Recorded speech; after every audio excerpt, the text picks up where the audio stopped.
Stage 7 of the Vuelta a Espana, presented by GoPro. And things have opened up somewhat at the top of the general classification. After 6 days, Joaquim Rodriguez now has a 10-second lead on Chris Froome. Alberto Contador is more than a half minute back. And as you scroll down the board, you see the highest placed American at the bottom there is Andrew Talansky. He lost a little time yesterday. He is just over 2 minutes out. In northeastern Spain, heading south today to a raceway. A very straightforward day in terms of the terrain. No mountain points as they head south and a little bit east from Huesca down to the Aragon Motorsports racetrack. And a flat day on hand. Hot once again. Look for the field sprinters. Can John Degenkolb get his third win of this year's tour? And we are out now live with the action here.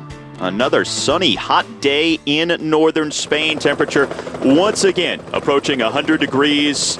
Bright blue skies, not much shade for the riders, as this is the full peloton that is in pursuit of a four-man breakaway today, but they've kept them on a very tight leash, as they have not allowed them to go any more than 5 minutes up the road. They have just gone past the halfway mark in today's stage. That's just over 164 kilometers altogether.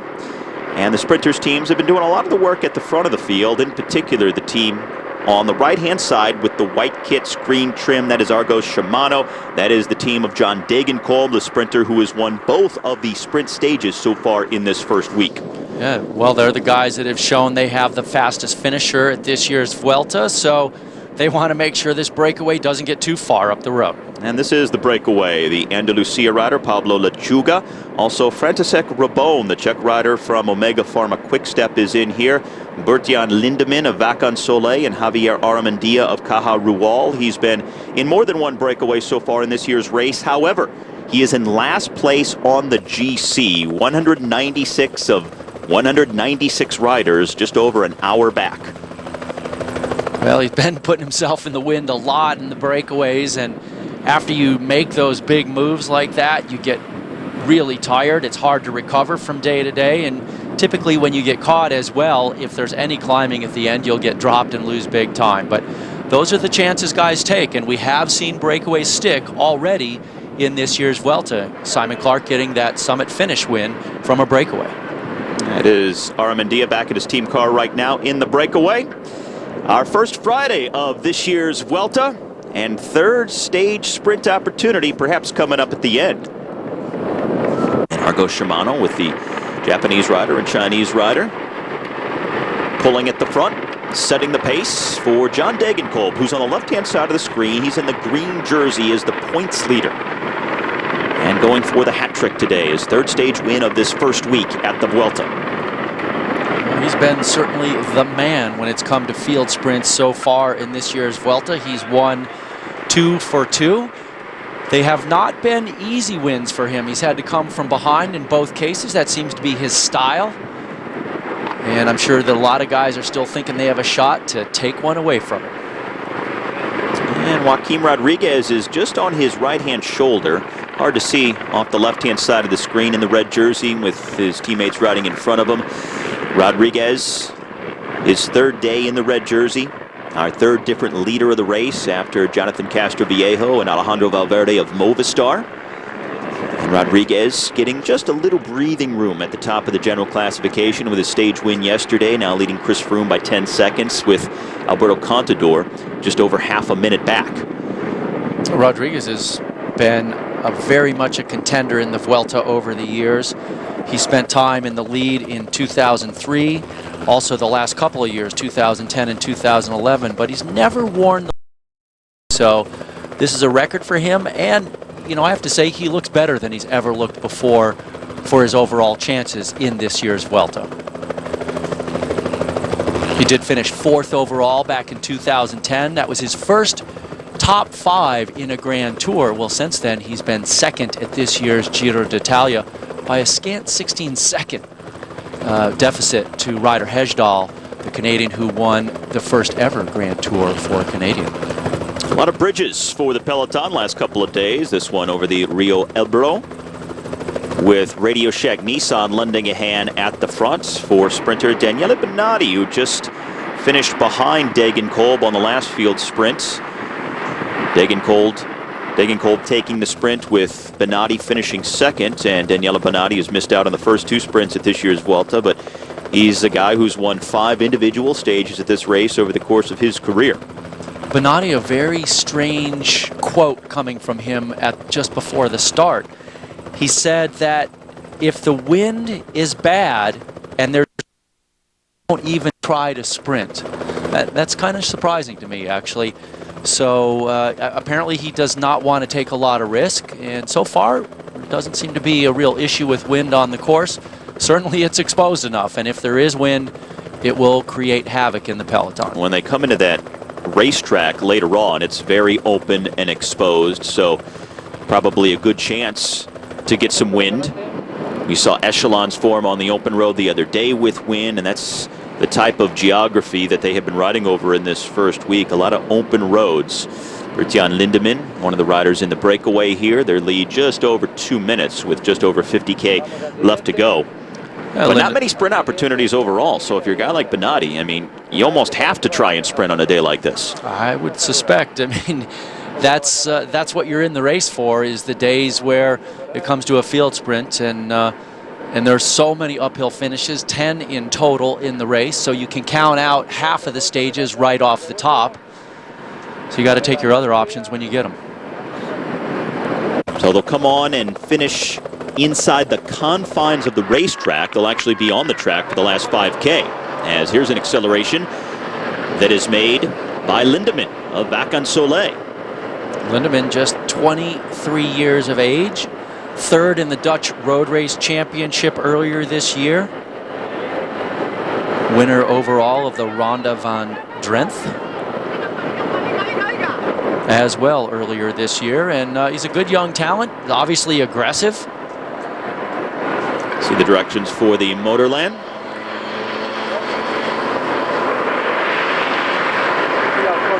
So they're about 15K or so away from getting on to the Motorland circuit itself. And again, for just about the last 5K or so, they will be on the racetrack. And then it finishes with a dead straight sprint on the track at the end of the day.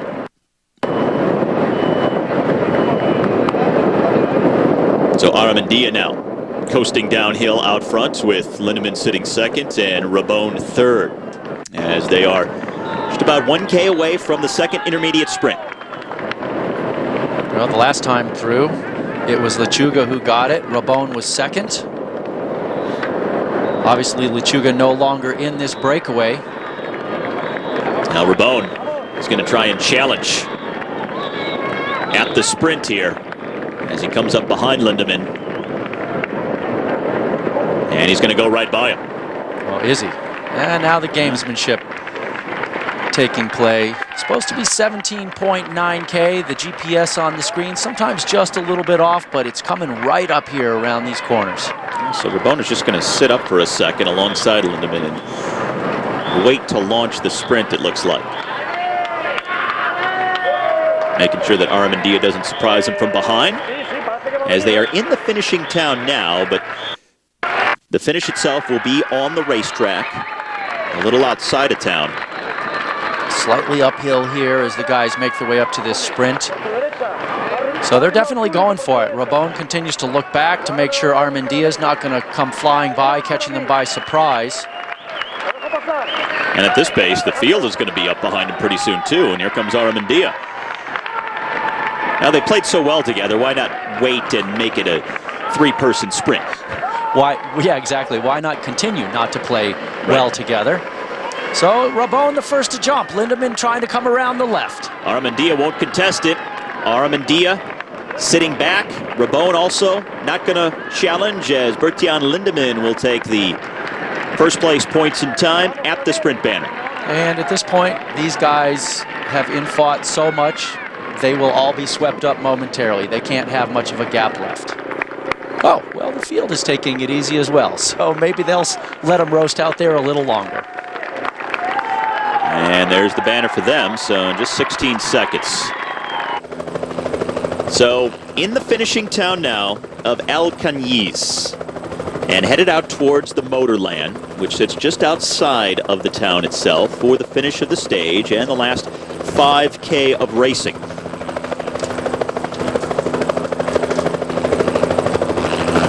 The Castillo de El Cañiz. I was not going to jump the gun the way I did last time on the previous castle, but sitting up on the hill, and the part of the castle that overlooks the town there, over 300 years old, as Lindemann continues on after taking first place at the sprint. I want to know, though, if they also use smoke signals, flags, and other mirrors to let the townspeople know if there was a pending invasion. I think they just use cell phones now. Now here comes Rabone up to Lindemann, and now he's going to go by him. Look at these guys. You know what? Pretty hard to say who's going to get the most combative today, because maybe they'll give it to all three of these guys.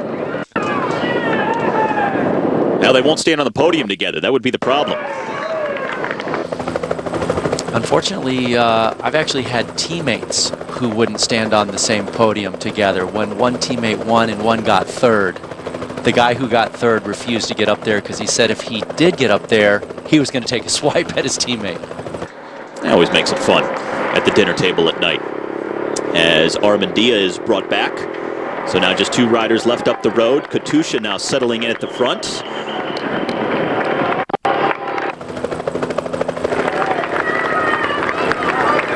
So as they head towards the racetrack and what will be the final 5K on the track itself, we've got the team of the overall race leader now setting the tempo at the front of the peloton. Lindemann, Rabone, and Armandia again in that order at the intermediate sprint. Armandia has now been caught by this field. And it looks like Rabone is there behind the motorcycle on the right as well. So indeed, Rabone was also there, so they've both been sucked up. All right, so everybody now is back together. Lindemann also has been reeled in. So this is the front of the race. Radio Shack Nissan, Katusha, and Lotto, the teams at the front here. Inside of 20K left to go on stage 7. So the breakaway has been absorbed. This is the front of the race. We have Radio Shack Nissan, Katusha, Saxo Bank with riders near the very front on what will be a pretty flat finish. At the end of today's stage number 7, they will finish on a racetrack, the Motorland Aragon. And they will be on the racetrack for just over the final 5K of today's stage. Slightly uphill, actually, in the final 500 meters. And prior to that, they make a big looping left-hand turn with 1K to go. It's almost a 180, but it's a very wide turn, so not really technical. But all that being said, it should set up for a field sprint at the end. You can see the general classification men starting to get a little edgy out of the saddle. The red jersey, overall leader Joaquim Rodriguez, sitting about 5 wheels back. He's got 3 of his Katusha teammates in front of him. He's not there for the stage win. He's there because now's the time people start getting nervous. White jersey there, Alejandro Valverde, who is just outside the top 5, sitting in 6th on the GC and just inside of a minute back. Valverde continuing to lead the combination classification, which is the sum of your points, mountains, and general classification places, and whoever has the lowest number wears that white jersey. So just under 13K left to go to the end of the stage. No more intermediate sprints, no classified climbs. Just the racetrack to ride around in the final 5K. But the GC riders coming to the front, trying to stay out of trouble, making sure they don't get caught by surprise. Remember the crash that caught Alejandro Valverde by surprise the other day occurred near the front of the field, so you can't be too careful. Joaquim Rodriguez is 4th from the front. And now, look at that, the man on the front. That is the 2-time winner of the Vuelta, Denis Menchov. And he's up there riding tempo for Rodriguez. So there was some question as to whether or not Rodriguez would be happy when this team brought Menchov over. And apparently, Rodriguez is very happy. He said earlier in the year he thought it would be great to be teammates, and So far, there has been no conflict. Well, the last time that the Vuelta started in today's start town, Huesca, Dennis Menchov was wearing the leader's jersey. That was back in 2007. That's the year Menchov won the race. And now here he is, 5 years later, riding for his teammate, who's also wearing the leader's jersey. From Huesca to Alcañiz today, but finishing in the Motorland Aragon.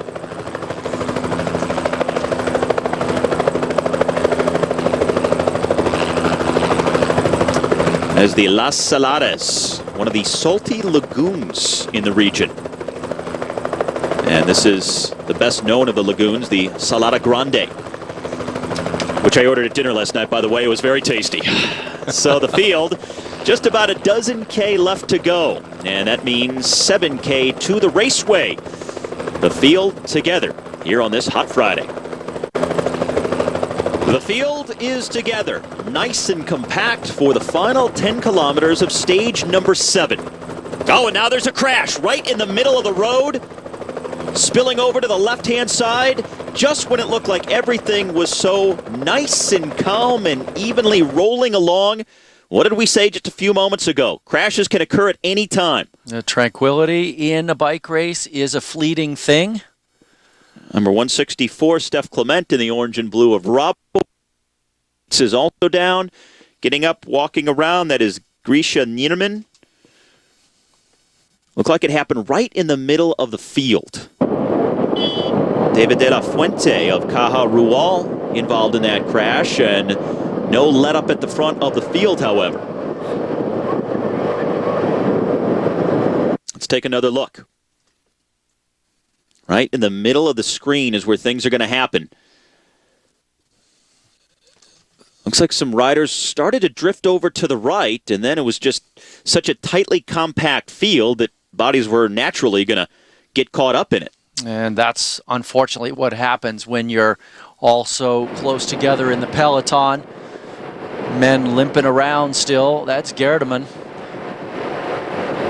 Linus Gerdemann, the German for Radio Shack Nissan, also one of his teammates right there. That looked like Markel Irizar, and he's been on the front a lot. Gerdemann really torn up. That is Irizar as well.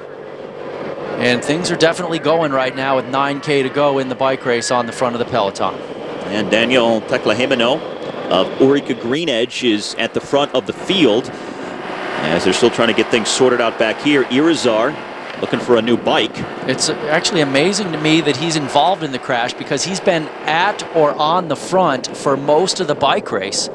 And now he's involved in the crash. Now, Orica Green Edge coming to the front, trying to set up sprinter Alan Davis today, who on stage number 2, the first sprint of this year's race, just missed out, losing to John Degenkolb, but he was there at the end.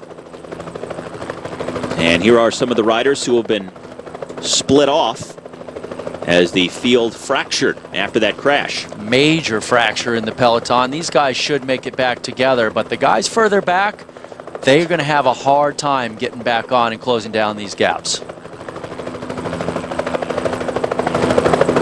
Just over 8K left to go, 3K from the racetrack, the Motorland Aragon. Orica Green Edge has not been at the front hardly at all this week, even on the sprint stages themselves. Now coming to the front, making their intentions known for Alan Davis, and also the red jersey is staying up there. Joaquim Rodriguez, he's on the right-hand side of the road, now middle of the picture there. Chris Froome right behind him in the white sunglasses for Team Sky.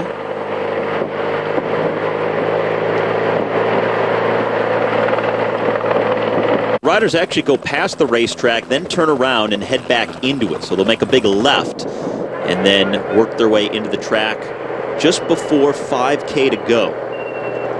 It's a huge complex. There are 7 different circuits within the Motorland Aragon.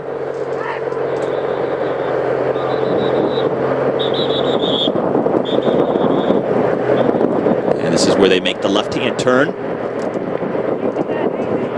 And there is still some rolling terrain here. It's not entirely flat, even though we're in this area with such a huge racetrack. You would think the entire thing would be flat, but that's not the case. Yeah, this is the last well, if you could call it significant bump in the road, then they have a little bit of a downhill that takes them into the track itself. Well, the racetrack off to their left, inside of 1K from entering the track. Wide open and exposed to the wind. So the Motorland Aragon, opening back in 2006. Hosts some huge events throughout the year.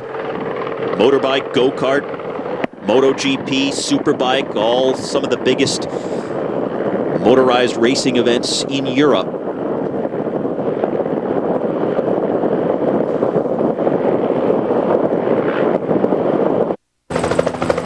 And you can see in the just about the middle of the screen, the banner there, that's where the finish line is going to be. The riders just on the outside right now as they're about to enter the track itself. So none of those groups behind look like they remade the juncture, Steve. A little bit surprising. The peloton really whipped up on the front here. And so Sky looking to do something for Swift. So a lot of guys are going to lose time from that crash today. All right, so Team Sky in the dark colors with the blue helmets now taking control at the front with just over 5K to go. So wind coming a little bit from the left side of our picture. That's why Sky's over on the right there. It makes it harder for teams to come around them because they have to ride upwind to try and get around, and the breakneck pace they're setting makes it that much harder. You can see the flag there, a little bit of a crosswind. 5K left to go.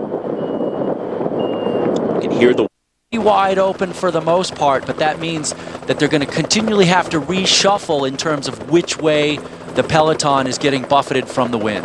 This is the split that occurred because of the crash. So it's a big chase to get back on. Looked like a couple of BMC men on the front. It actually looked like Alessandro Ballan leading the chase there with a teammate on his wheel.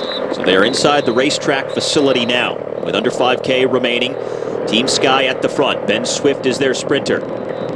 Argo Shimano not too far back. John Degenkolb is their sprinter. He's won the first 2 field sprints of this race. He's in a green jersey leading the points competition. A little uphill here.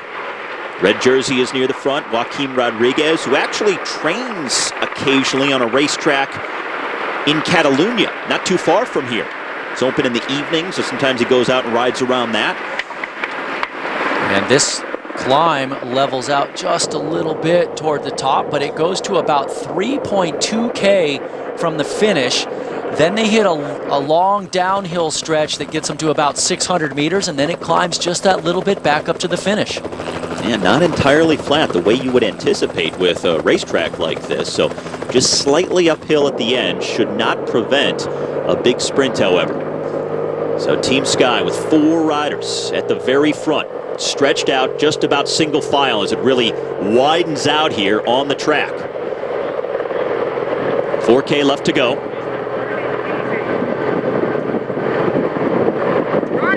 It looks like Chris Froome on the front to me, Steve. I'm a little surprised, but it certainly looks like him. Well, he's got the white rimmed glasses. It's Fletcher second, it's Stannard third, and then Swift in the 4th spot. Now remember, Wiggins let out Cavendish at the Tour de France, so Team Sky writes their own rules when it comes to the GC and the sprints these days. But tomorrow, a very tough day finishing on the summit of Andorra. 15% grades, a long climb. You do not want your GC man to go too deep today and then lose time tomorrow. Like I said, Sky does it their own way. It's rather unusual, but here's Rigoberto Urán, and he is off the back. He is off the back. It's going to be more of a help for Froome in the mountains, however. So not a huge loss for them here with 3K now to go. As you can see, the turns are very wide and looping. This is really the antithesis of technical. This is now Fletcher on the front there, keeping that pace ratcheted up. So Sky definitely going pretty hard and pretty much all in late here in the race to try and get the stage win with Ben Swift. 2.5K to go. The final 1K will be a big left-hand loop.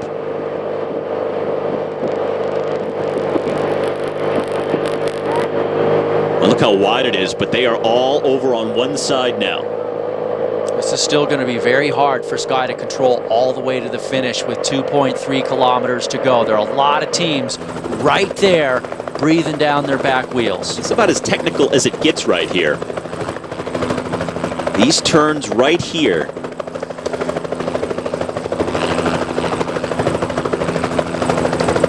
So 2K left to go. It's like Froome back to the front.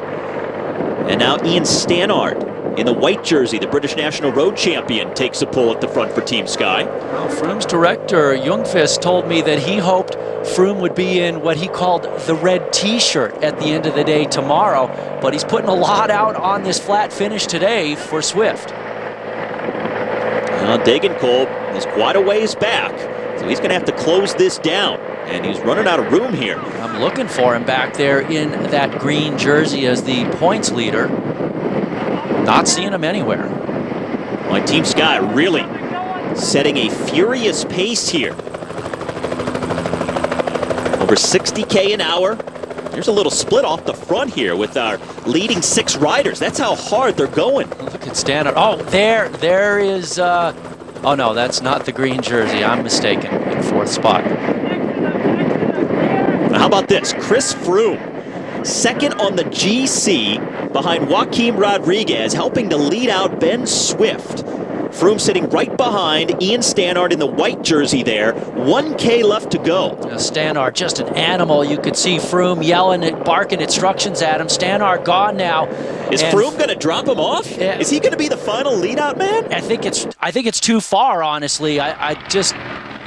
They are inside the final K. This is going to be very tough for them to pull off, but Froome is going for it. And now here comes Degenkolb in the green jersey. He's got a teammate in front of him. Froome leading Ben Swift. Now John Degenkolb in the green jersey, boxed in a little bit. Here comes Elia Viviani as well, up the middle. Degenkolb in the green jersey against Ben Swift. Other action on the left-hand side of the road, as it's about 6 wide as they come to the line. Viviani right behind Degenkolb, and at the line it is going to be Degenkolb again. The hat trick in week 1, just ahead of Elia Viviani of Liquigas. Wow, what a sprint. Degenkolb goes 3 for 3 in bunch finishes, but that was close.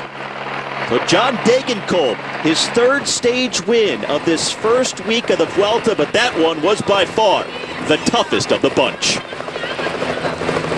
John Degenkolb came from way back in the green jersey for his 3rd stage win of the race. Viviani, Liquigas Cannondale just off to his right shoulder in another of the green jerseys, but that's their team colors. Trying to drag race him all the way up the hill, never gets it. Degenkolb once again gets a field sprint. That's his 3rd in this Vuelta. Just had enough that time. Watch how close it is. Degenkolb coming from way back. And that Skytrain fizzled at the end. Swift didn't have the legs to finish it off. He finishes up in 10th spot on the day, so he just doesn't seem to quite have it. But an uphill sprint for Swift is not his strong suit. Well, Degenkolb proving that he is without a doubt the fastest man in this field now. He's won 3 sprints in 3 different ways. For today, it was a big fight. We showed from the beginning confidence and took the lead from the bunch. And I feel so thankful for the boys, and they made such a good job. We ride the whole day from the front, and it's just, it looks so easy, but in the end it's so a big effort from the whole team, and I'm so happy about that. This one is the most difficult one, maybe, of these 3. Yeah, for sure, yeah, because today everybody was looking at us because they knew that I'm fast in the sprint, and the guys made anyway a good job, and crazy, really crazy. Enjoy and congratulations. Thank you. On Universal Sports, stage number 8 today, and the general classification features Joaquim Rodriguez leading for the 4th day by 10 seconds over Chris Froome right now, and by over half a minute on fellow Spaniard Alberto Contador. The climbing comes late after a few intermediate sprints. Check this out. gradually trending uphill, and then the two big climbs stacked right at the back. Yeah, it looks like a day of pain and excitement, though. 174.7 kilometers, about 109 miles. The Category 2 penultimate climb, then up to Andorra. The final climb, the Gallina, and 18 switchbacks in the final few miles on their way up. Some very steep pitches, over 15%. There will be fireworks again today at the end. And we are now live with a six-man breakaway that is still a few minutes up the road.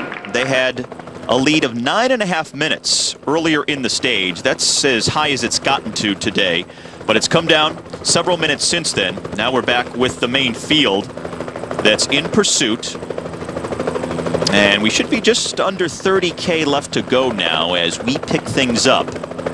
So they're getting close to these final climbs. You notice the red line shows you where the riders are at this particular point. So not too far away from the only climbs of this stage number 8.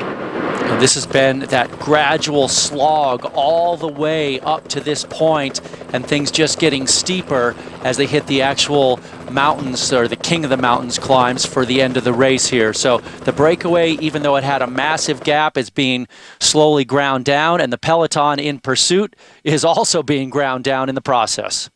This is from the back end of the main field. A little more single file here as they go through town and the narrow, twisting streets that they have to navigate before they get back outside of town.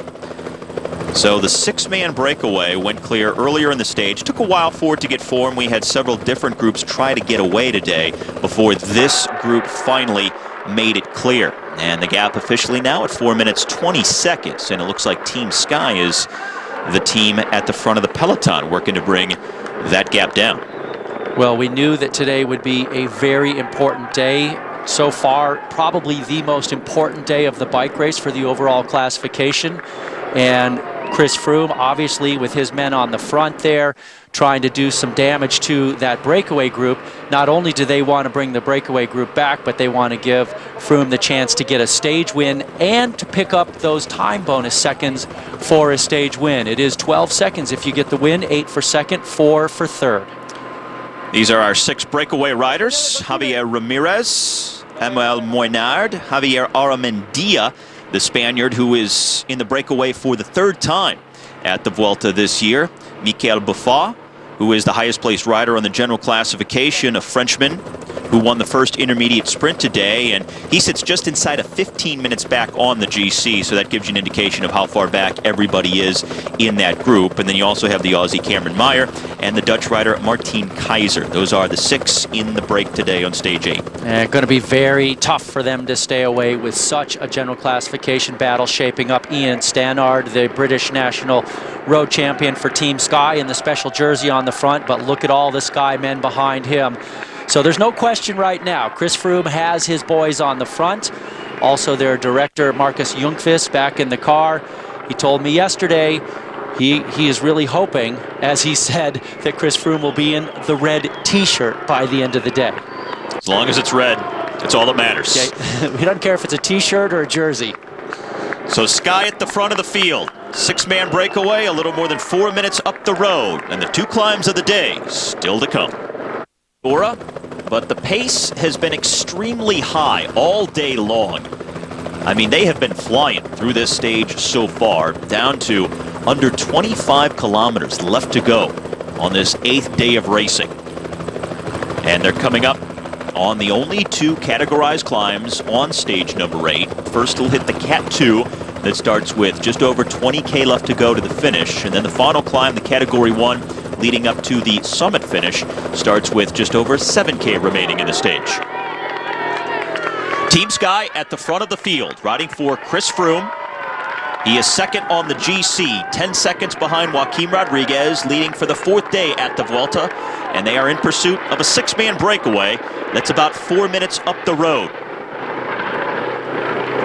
Zondio, followed by Port. You can see all the men here lined up. Froome sitting in 4th wheel.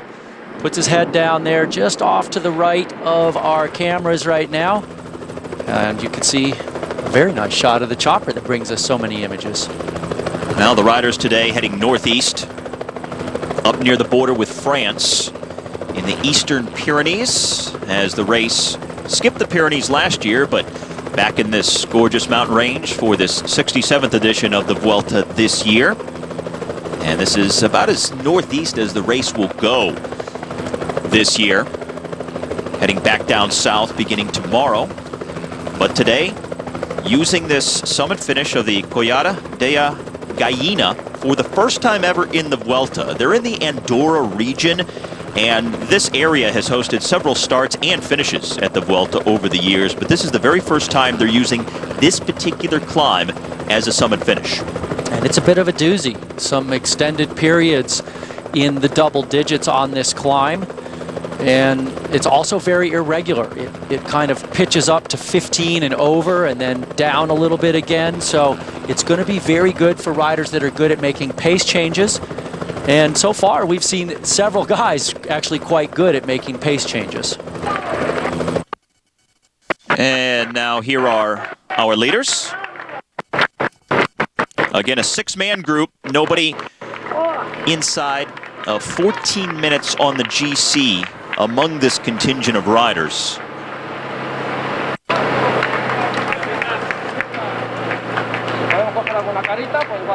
And number 51 there is Javier Aramendia of the Caja Rural team, the 25-year-old Spaniard, the most aggressive rider yesterday, and really the most aggressive rider throughout this race because he's in his third different breakaway today.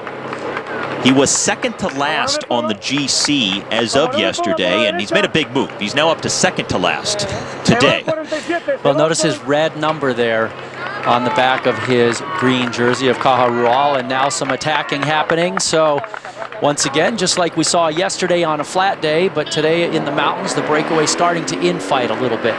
As they start the Category 2 climb, this is the first of the two categorized climbs on the day. The Alto de la Comella, followed by the Collada de Gallina. So this climb just about 4K long. And again, they've had two intermediate sprints, but no climbing to this point. Both of the climbs coming here in the final 20K of the stage. And the gap now back to the field is down under 4 minutes. The largest lead that these six riders have had was 9.5 minutes out on the road earlier. Martin Kaiser is the rider number 212 for Vacan Soleil, just ahead of Aramendia, number 51 in the green and white for Caja Rural. A very tough day for a breakaway to stay away, just by the simple fact that with these two climbs late in the race, the general classification men have to go to battle. And that means that it's almost impossible for a breakaway to stay away because the field will be coming into these climbs at a veritable frenzy, and they will have a lot of horsepower to get it done. I'd say that's a frenzy. Look at Team Sky with a very heavy pace at the front of the field. And Sky was working for Ben Swift in the sprint yesterday. In fact, Chris Froome, who's second on GC, was his last lead-out man, and now here they are on a mountain day 24 hours later, and they're once again back at the front for very different reasons. Sky seemingly does it all this year. So the six-man breakaway losing time, now down inside the final 20K of stage 8. Team Sky riding at the front of the peloton for Chris Froome, and now we're back up to the breakaway that's shed two riders down to 4 at the front, and it's being led by the Aussie Cam Meyer right now. For Orica Green Edge, he's at the front of this group. Guy who's won a lot of track medals over the years, also a winner of the Tour Down Under and a double Australian National Time Trial champion as well. A great rider who came from the track and has continued to increase his effectiveness on the road, finds himself in this breakaway. He's a guy who has actually won the Tour Down Under by virtue of being in a breakaway and then holding on after the time he gained there. So a lot of these guys, they cultivate this style of racing and they use it to great effect, whereas other riders, they tend to ride in the peloton and basically slug it out on the climbs amongst themselves. And their lead to the field, which is on the right-hand side here, is now down under 3 minutes. So the peloton has taken over 6 minutes back from the break's largest lead of the day. Richie Porte now come to the front, and he has been very impressive the way he has ridden this race so far. They'll save their Colombians for a little bit later on the climbs, and then ultimately Chris Froome will be their last man. But you basically deploy your strongest riders last in helping your team leader. So however long a guy like Port can hang on, he will, and when he is done and blows up, he gets out of the way and lets the next guy take over. Now the last kilometer of this climb will average right around 5%, leading up to its summit with 16.5K to go in the stage. And what we're seeing right now, good news for the race leader, Joaquim Rodriguez. He hasn't had to use his team. Typically, you would expect the red jersey team to be leading the field and pursuing the breakaway, but we've got the second place rider on GC with his team on the front. And not only that, but Rodriguez didn't have to use his Katusha team yesterday either. Not only did they not chase down the breakaway, but they had nothing to do with the lead out for the stage.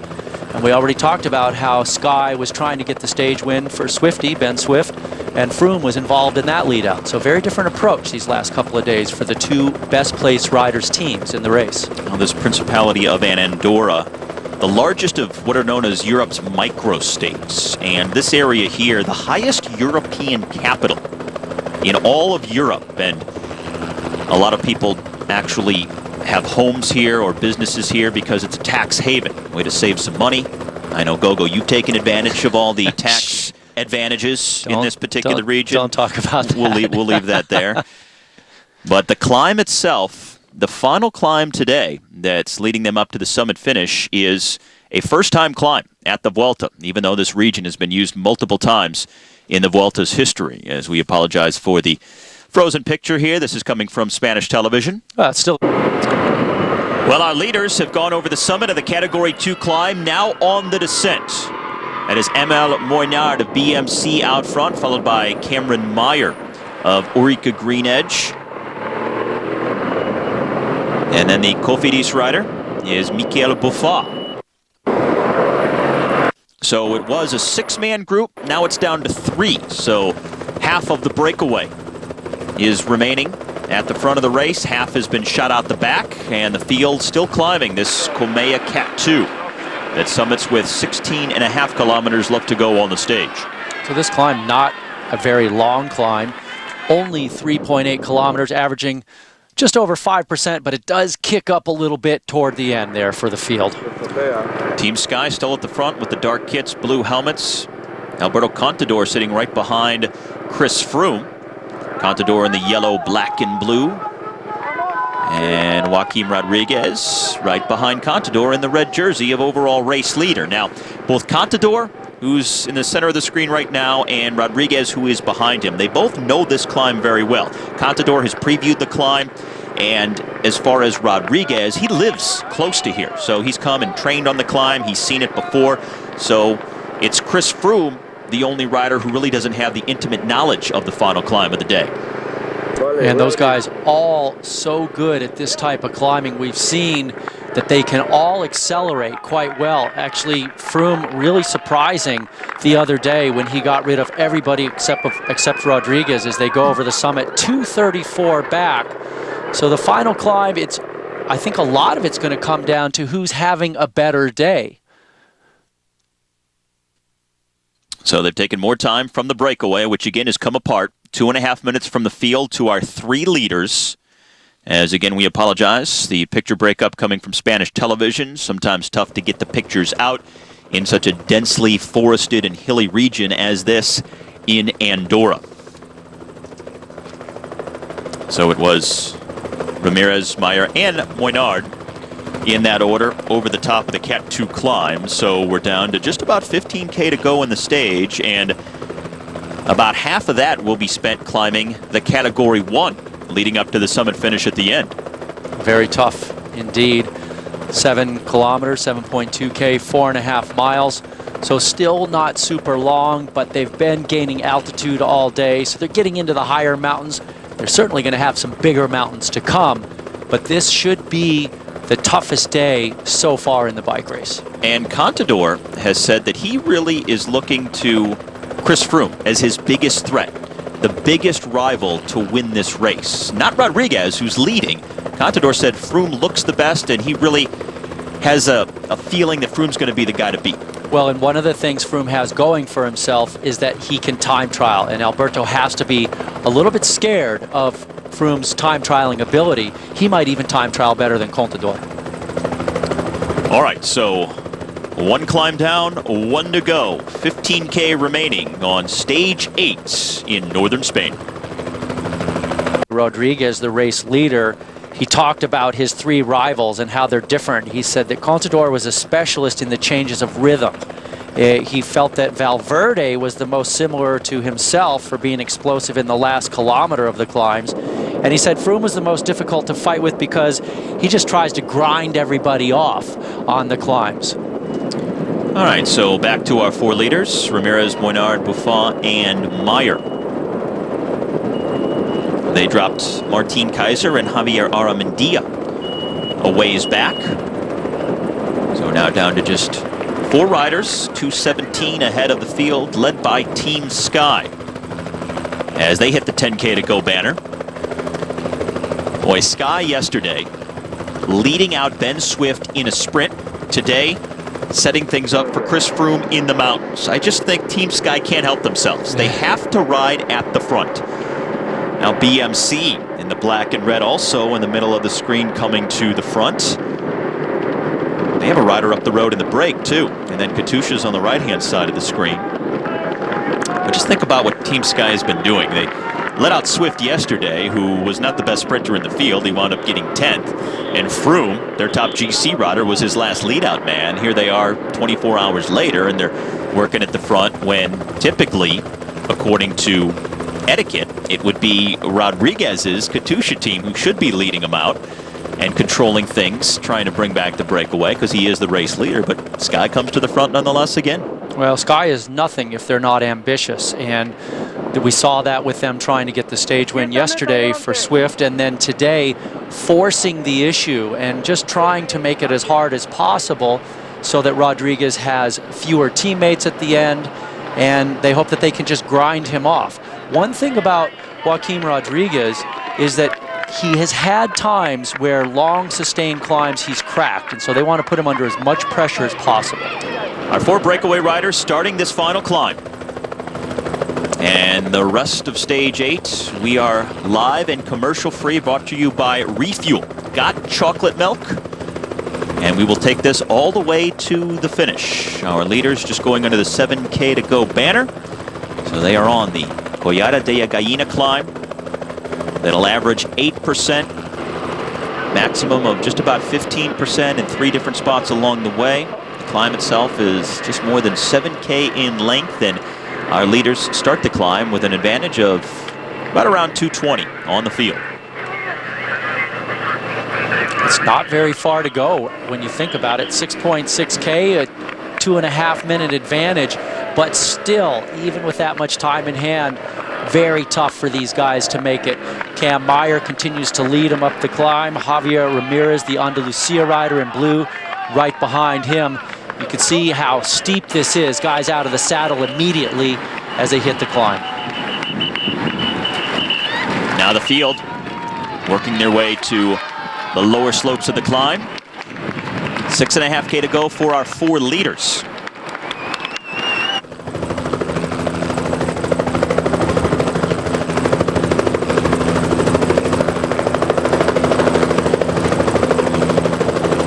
Team Sky has not pulled off the front.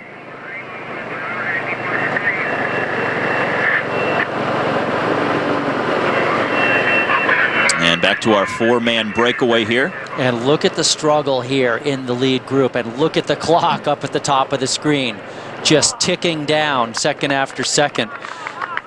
And they've just lost another 20 seconds or so in the last minute of this bike race. So they're going to, once again, feel the effects of being off the front for so long. Meanwhile, the Australian Richie Porte continues to just pour everything in. Sergio Henao, the Colombian, his teammate behind him, then the other Colombian, Uran, in front of their leader.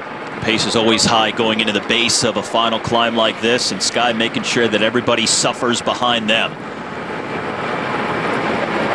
Yeah, you can see guys just getting shed out the back, left and right, like bad habits here as they are in the bottom part of this climb, and it's going to continue to thin out all the way up.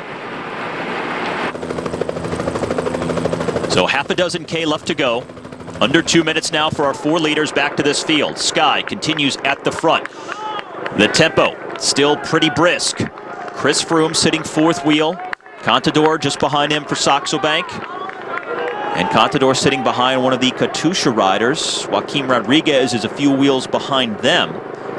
Robert Hayes-Sink in the orange and blue, about 11, 12 places back for Rabobank. What an impressive pull there by Richie Porte. He now swings off as he spent a long time on the front, really thinning things out. Now his other teammates will take over. Now Cam Meyer at the front of the 4-man breakaway here that's under 2 minutes ahead of that field. 6K banner for them.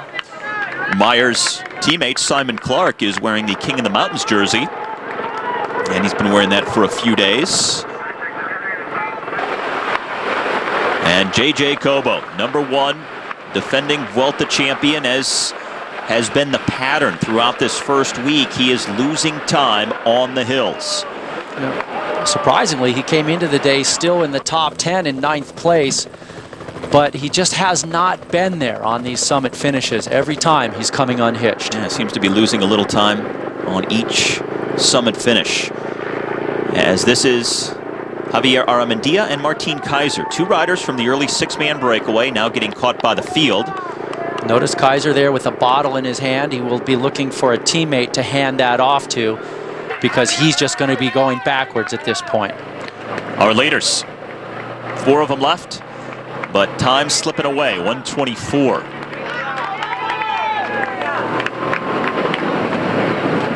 Can they still hang on? Can they potentially make it? I just don't see it happening. I mean, look at what's happened in the last K&a-half or so. They've lost a minute of their lead, and look at the difference in pace. Sergio A now just putting the hammer down here. You can see he's got a couple of very solid teammates behind him. Although, one of the things I like to point out about Chris Froome, who's sitting in 3rd, is he often does not look very comfortable on the bike. He looks down, he looks gangly, he looks unusual in his position on the bike, but man, he can get the job done. Other riders trying to hang on at the back. And our 4 leaders at the front. Ramirez in the blue, Cam Meyer in the green and blue, now in the red and black out front. ML Moynard of BMC as he now pulls off. Yeah, he's going to have to get back in there. Indeed he is. They do not want to have Rigoberto Urán have to take it all the way from here to the top for Froome. So now is going to have to try and get some little bit of draft to recover and then do another turn on the front for Froome. Now they have to reel in that breakaway in order to make the time bonuses count. Those go 3 deep, and right now we have 4 riders up the road. Chris Froome sitting 3rd wheel. Alberto Contador right behind him with a teammate. 5K to go for our 4-man breakaway. Meyer still at the front of this group. Ramirez behind him, then Moynard and Buffon in that order. One of the things we cannot discount back in the peloton is the power of the positive thinking, the mental aspect of the bike race. And just a couple of days ago when Froome saw Contador crack a little bit with cramps and lose some time, that was a big advantage for Froome.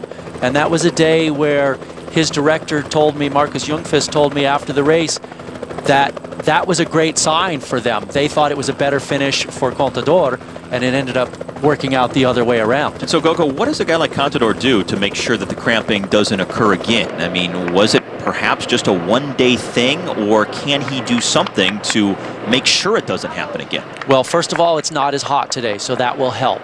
Second of all, he just has to pay that much more attention to rehydrating and also getting enough electrolytes. So these guys take electrolyte supplements to try and make sure that all that sweat they're getting rid of doesn't dilute their electrolyte balance in their body. But finally, I still wonder if, because he's been out of racing for 6 months coming into this, except for the Eneco Tour, which was a flatter race, and Contador there grabbing a bottle and having a drink, if he's a little bit out of form, cramping is more likely to happen. So I'm still wondering if that was a one-off or if that's indicative of his shape. Emo Moinard of BMC losing contact with the breakaway, and now here's an acceleration coming from Javier Ramirez of Andalucia. He's going up the road. This is Cam Meyer and Michael Buffat in the foreground, losing contact with the 34-year-old Spaniard, Javier Ramirez. Oh, Ramirez has been very solid this year on that professional continental team. So Andalucia, one of those teams that's not automatically invited to the bike race. They're a wild card team or a second division team. He's had 3 nice wins in stages of races in very far-flung parts of the world. A stage of the Vuelta Chile, another one Andalucia, obviously in Spain, and then the Azerbaijan Tour. So he's been racing around the world. Just over 4K left to go to the summit finish on stage 8. Under a minute from these 3 leaders back to the field that is led by Team Sky. This is the 4th summit finish of the first 8 days of racing here at the Vuelta a Espana. That's Chris Froome in the white glasses. Right behind him in the yellow, blue, and black, that's Alberto Contador. They are at the front of the field. Chris Froome's Team Sky continuing to set the pace. Joaquim Rodriguez, overall race leader, a couple of wheels back of both Froome and Contador. Still a lot of guys together, and nobody making any serious attacks back there. They're leaving it very late, just like they did a couple of days ago in the last uphill finish that was won by Joaquim Rodriguez on stage number 6. There was no attacking there at all. In fact, it just became a sprint at the end. So this is Cam Meyer out front now, followed in the blue by Ramirez, and then in the red, Michael Buffat. And the steepest parts of the climb, just is over 15% here. So you can certainly see it, the way these guys labor, then it flattens out a little bit, and this is the way this climb is most of the way up. Little fits and starts with these steeper pitches. But Meyer really showing some good form and a very attacking style here as he's gotten rid of all of his, well, former compatriots in the break anyway. Again, the climb itself averages 8%, but several different points hit 15% or above. And notice Cam's leg speed there, just really churning the pedals over. He comes into the sport of road cycling from track, so he's got great leg speed, but it's a good way to save your legs on a climb if you can keep the pedals turning over quickly. So what was a 6-man breakaway has completely come apart. We're down to 1 rider out front, number 155, Cam Meyer, the Aussie for Orica Green Edge. Back at the front of the field, Team Sky with still 2 riders. It's Uran and Froome.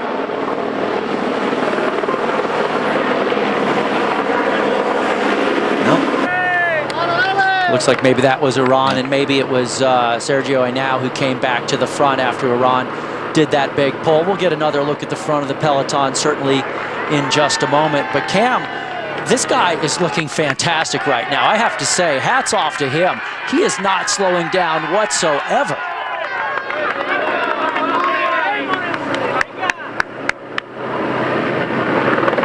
Now this is a predominantly Australian team, and Meyer is certainly a rider for the future that they've been really promoting, as it is down to 8 now, just in front of Froome here, with Contador and then Rodriguez. So you got Froome, Contador, and Rodriguez, places 2 through 4, with Alejandro Valverde just behind them.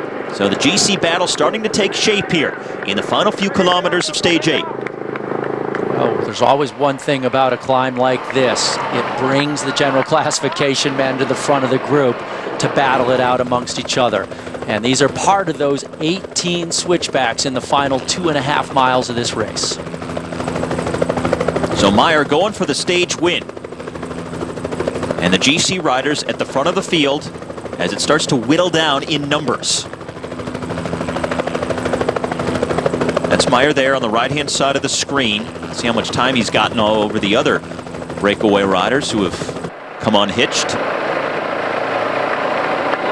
Now they've really talked about Meyer as a guy who is evolving as he hits the 3K to go banner, and a guy whose potential is really limitless. They don't even know how good he can be, but they've brought him to the Vuelta to really try and find out. As we're back to a now leading Froome, Contador, Rodriguez, and the other GC riders here in this very small select group. 45 seconds behind Cam Meyer. Boy, Cam is certainly putting in a massive ride there to still be holding these guys off. But now this front group is really starting to thin out. I was a little surprised to see how big it was just half a kilometer ago, but it looks like it's really going to start to come apart now. Meyer, the solo leader, looking to pull away to the stage win. Oh, Valverde. Now Valverde at 3K to go in the white jersey. The first big acceleration from the GC group. Now look at that. Froome not responding. Contador marking him. Rodriguez marking Contador. Valverde, don't forget, he's the guy that crashed out of the lead back in stage number 4, but he's been looking very good every day since then. Picking up guys from the breakaway. Valverde, 5th place on the general classification, 54 seconds behind Joaquim Rodriguez. And look at this, Ramirez, another Spaniard, obviously a friend. He puts in a big acceleration there to try and tow Valverde up a little bit bigger in the gap. Now riding into time bonus opportunities here with just one other rider ahead of him on the road, Cam Meyer, our leader. Alejandro Valverde. No one has matched this surge. Notice that last shot we saw at the front of the group. It was Froome starting to take up the chase. Contador on his wheel. So let's see if they put all the pressure on Froome. He's considered the best time trialist of all the general classification men. And look at Froome. He's starting to bring him back. Froome followed by Contador. Rodriguez is there with a teammate. But Valverde unrelenting, just 26 seconds now out to Cam Meyer, the leader. Igor Anton also trying to make his way up. He's just a few seconds behind this group here. And Froome slowly, steadily reeling Valverde back in with Contador on his wheel and then the red jersey of Rodriguez. This is what Froome does so well, and now here they are. Onto the back of the former Vuelta winner, Alejandro Valverde. Now Froome is going. Look at that, Froome, man. He's got a lot of heart. After he brings back Valverde, he puts in his own acceleration. Contador on the wheel. Right there with him. Valverde trying to close the gap. Rodriguez a little ways down.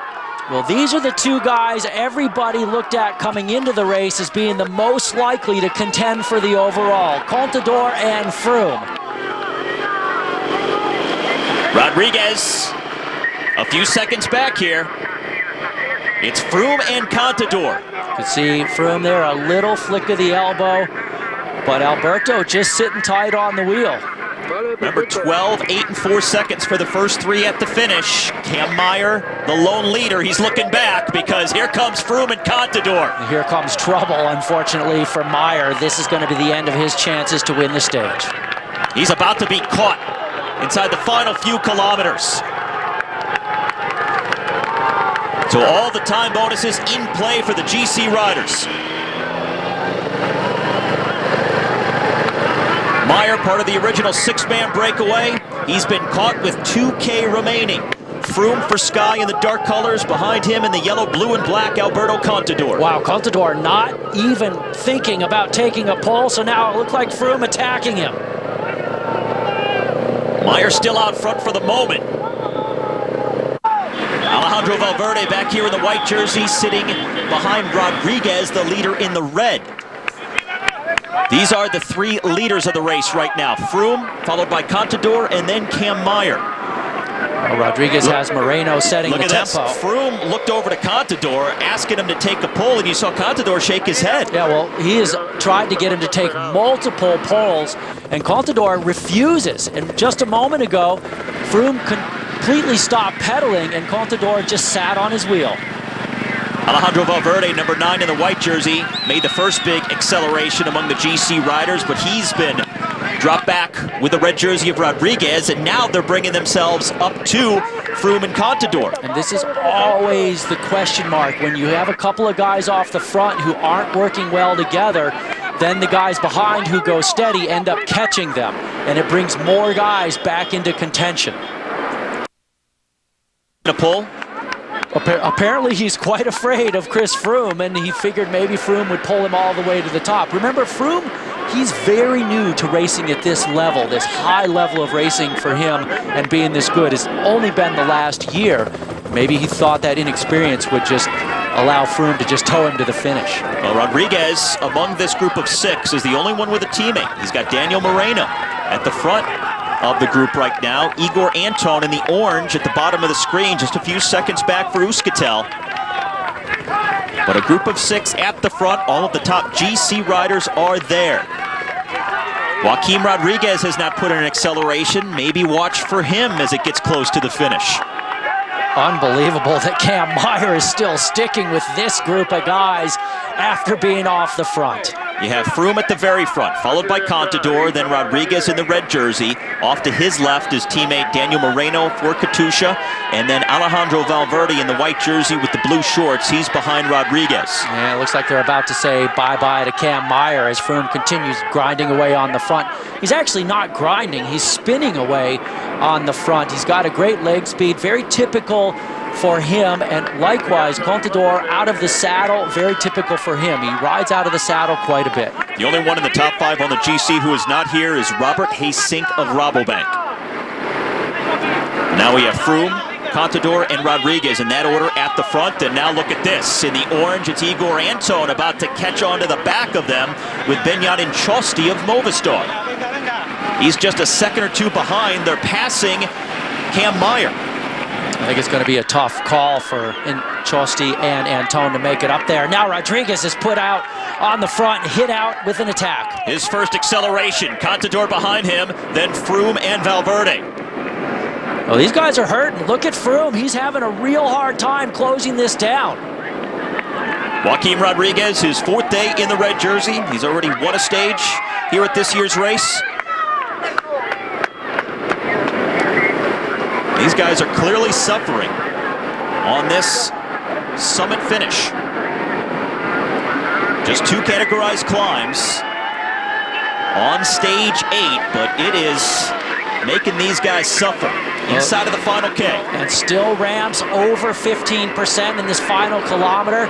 And I got to say it right now, Alberto Contador is not as good as we have seen him in the past in the Grand Tours. He's got his hands full with this race. 12, 8, and 4 seconds for the first 3. And it's a battle between 4 riders right now. Now Froome is going to hit it again, and he's got to work around the crowd in the motorcycle there.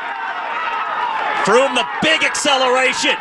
Contador behind him, then Rodriguez and Valverde.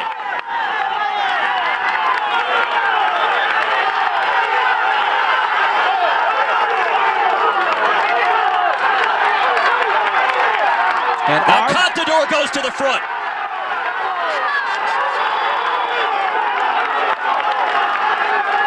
Several different accelerations by multiple riders. Alberto Contador the latest inside the final K. And now maybe we get some separation. We haven't seen anybody be able to pull this off. And it looks like this may be the move. Contador getting a big gap. The time bonus is 3 deep at the finish, 12, 8, and 4 seconds. Contador played his cards beautifully, following the accelerations of Froome and Rodriguez, never pulling through. And I gotta say, he had me faked out too. It looked like he was on the rivet, but he's put in a massive move here with 500 meters to go. That is the gap. Contador at the top of the screen, Froome, Rodriguez, Valverde at the bottom. Contador starting the day 36 seconds behind Joaquim Rodriguez. He's 26 behind Froome. This is a big move. There's a lot in play here. This is for way more than the stage. He could ride into the red jersey. This is vintage Contador. His first Grand Tour since coming back from the suspension. 4th summit finish. And now riding into a solo stage win after 4 hours in Andorra. He's feeling it. Yeah, they're not going to bring him back. No way, no how. It's just a question of what the gap is. Well, Rodriguez with a big acceleration here. Valverde on his wheel. Here they come. Contador trying to hang on. It's going to be closer than we thought. Much closer Unbelievable! Alejandro Valverde gets the stage ahead of Rodriguez and Contador. Wow! No Chris Froome as he popped today. These guys have just been thrashing each other on the different summit finishes. Unbelievable, the amount of lead changes, the surges, and the last one at the very end by Valverde when you thought he was out of the picture. And it looks so much like Contador was going to ride away with a stage win and a handful of seconds. To see him get caught there, truly phenomenal. At one point, all of the GC riders looked great. They each had a moment where they all looked terrific there. Contador at the very end looked like he was surely going to ride away with it, and then all of a sudden here comes Valverde and Rodriguez. Unbelievable. This thing is a total stalemate at the top. What a battle this is turning out to be on the GC.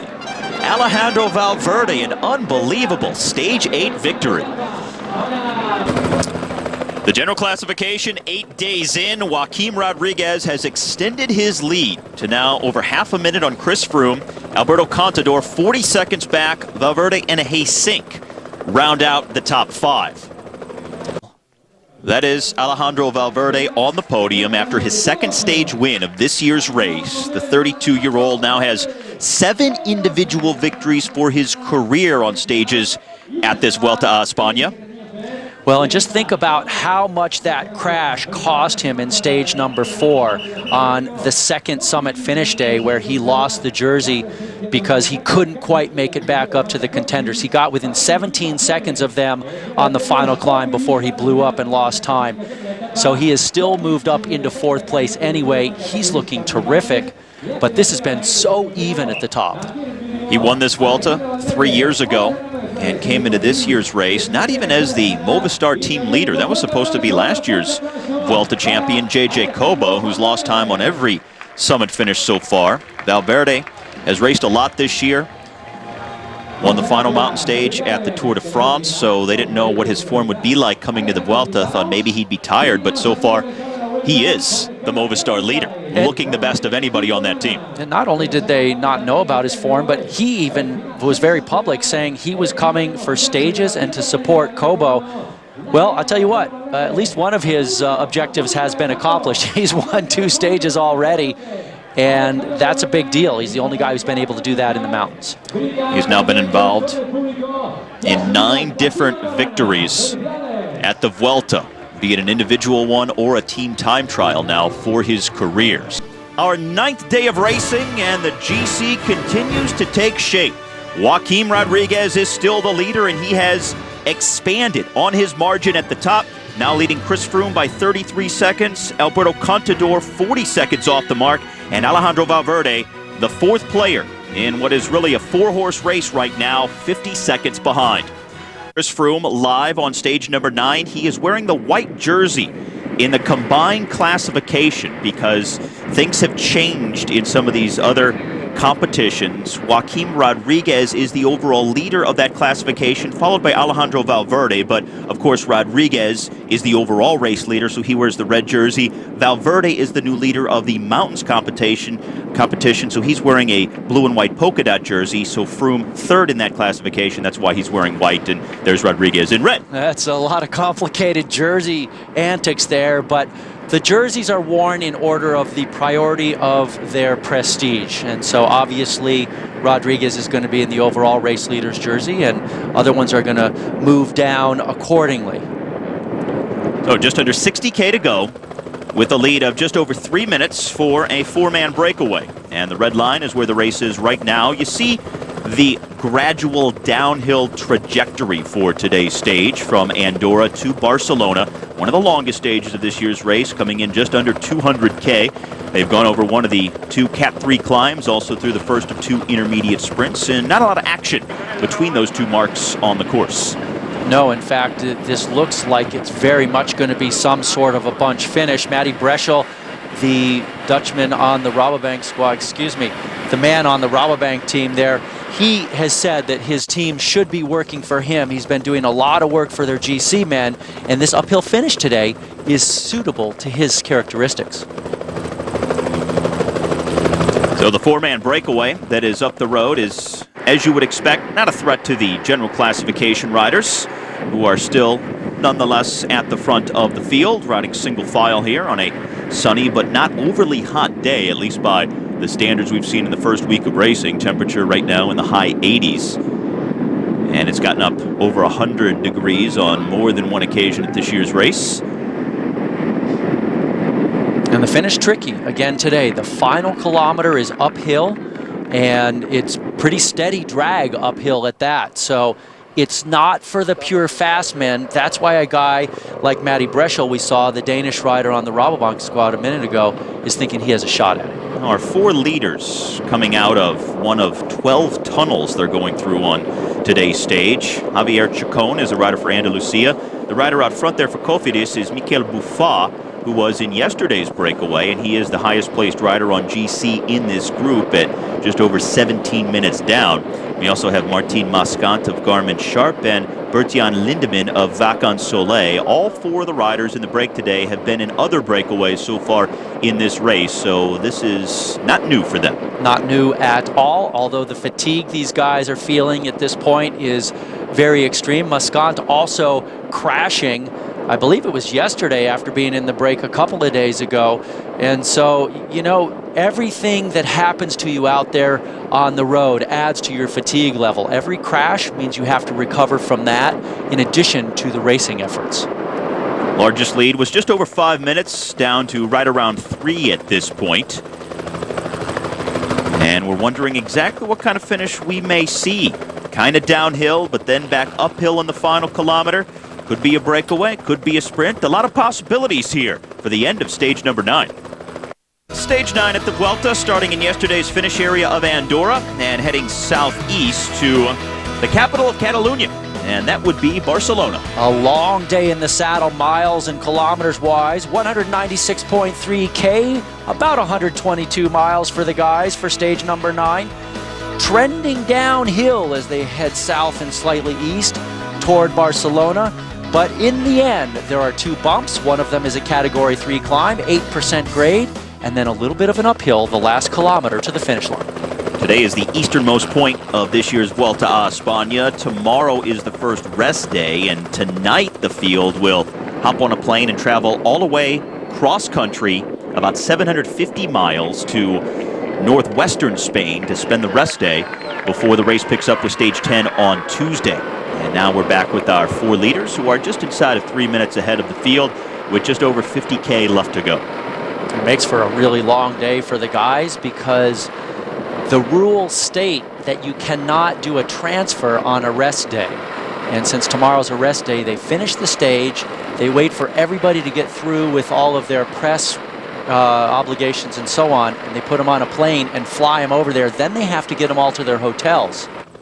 That's probably the preferred scenario, though, because you get to spend the full rest day actually resting instead of traveling. And that's why the rule is there. But what a lot of people don't realize is when these guys finish their race and it's 5 or 5:30 p.m., they don't actually get to their hotel till midnight or sometimes 1 or 2 in the morning before their first rest day.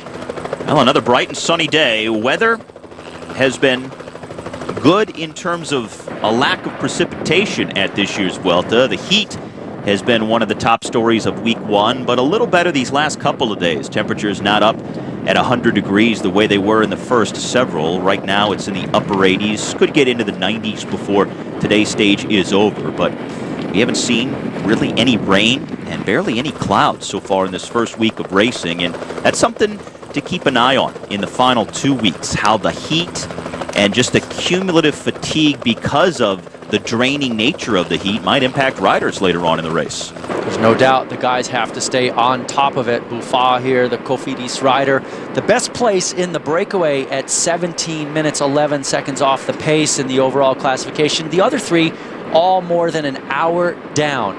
So once again, not a very dangerous break in terms of the overall classification. 2 minutes 47 seconds is the gap between the Lotto Belisol-led peloton and the 4 escapees. And some of the sprinters' teams have been riding near the front, including Lotto riding for Gianni Meersman, Of course, Argos Shimano has been taking a few pulls, and they'll be trying to get John Degenkolb his 4th stage win of the first 9 days. But it's not a guarantee it's going to come down to a sprint by any means. It certainly is not. That climb that tops out just about 3.5 kilometers from the finish, 8% is the grade for that last kilometer of that climb. That could be a springboard to really mix things up. And if the sprinters manage to stay in the field there, they're going to be sliding back and they're going to have to play catch up. They're going to have teammates drill them around the side of the peloton and get them back to the front when it's going at a frenetic pace. So far, we've only seen one breakaway actually have any riders make it all the way to the finish line. That was earlier in week 1 when a break had just about 13 minutes at one point, and then it came down to the final 2 riders with Simon Clark edging out Tony Martin.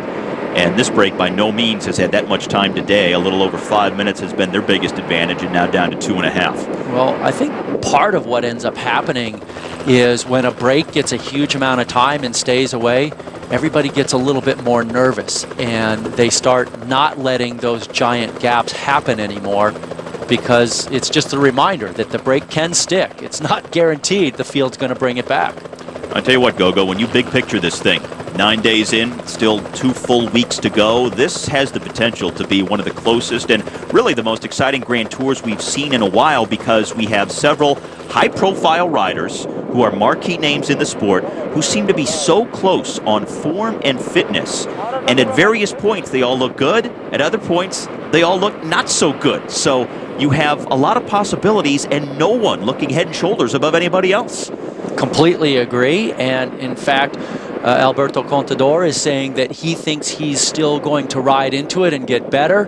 Froome is saying that he's been at a very high level for a long time, and his trainer Bobby Julich told me he doesn't know how this race is going to work out over the course of 3 weeks. And as far as the overall leader, Joaquim Rodriguez, he's spending his 5th day in the red jersey, and he's still realistic. He says that going ahead into stage 11, the individual time trial, he's going to have the TT of his life.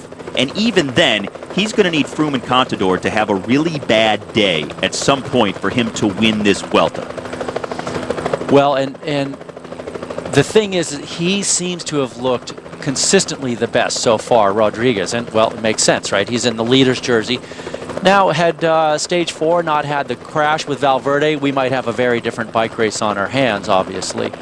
But Rodriguez has been working with Valerio Piva, his director, all year on his time trialing. He's gotten a lot better, but the pressure is possibly going to be too much for him, and he may end up having a bad time trial because of it.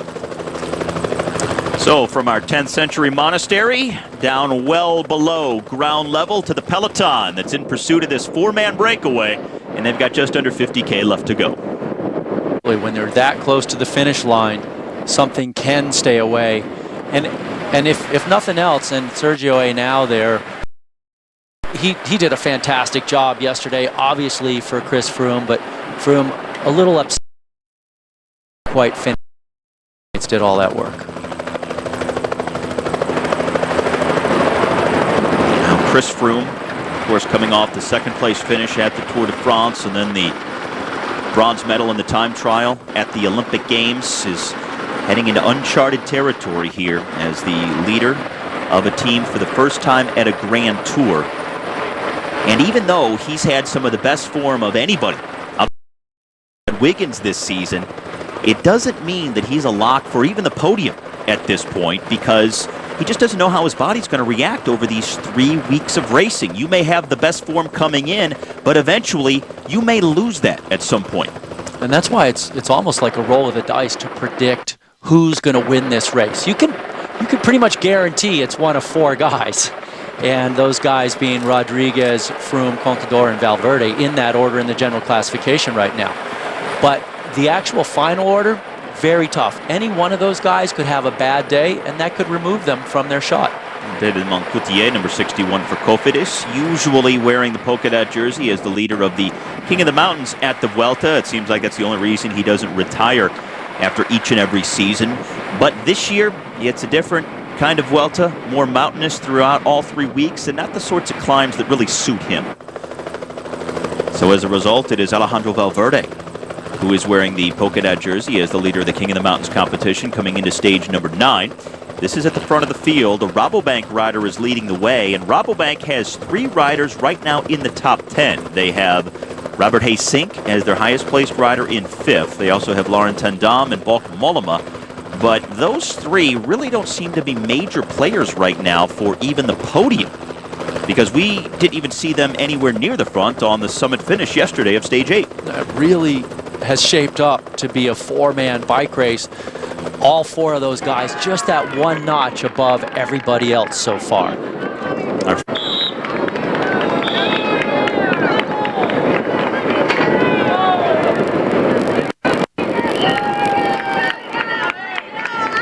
So our 4 breakaway riders coming into the town here of Montorel, and that's where the intermediate sprint will be, with just over 34 kilometers left to go on the stage. Second Sunday of this year's race. Good crowds at the finish today, as we also saw on the summit finish yesterday. Holiday season, late August. So the fans have the opportunity to come out. Kids are still out of school. So good crowds through the first 9 days of racing at the 67th Vuelta, and they're seeing a good one. Geraint Thomas, actually not in the bike race, was watching the race with Luis Leon Sanchez on TV a few days ago, and he commented that the racing looked great, but the fans need to stay out of the way. He felt that the fans were just too much a part of the bike race. Certainly in Colorado, that was an issue as well. Vaughters yesterday apologizing on his Twitter account after the race, saying, "I apologize for any toes I ran over in the team car." Great crowds in Colorado. Well, I'll say this, for all of the negative news that has come out in the world of cycling recently, we have 2 very good bike races going on. One in Spain and one in Colorado. I mean, they're both coming down to the wire, it looks like, even though we still have a long way to go at the Vuelta. But we've got top names on even form, really going head-to-head.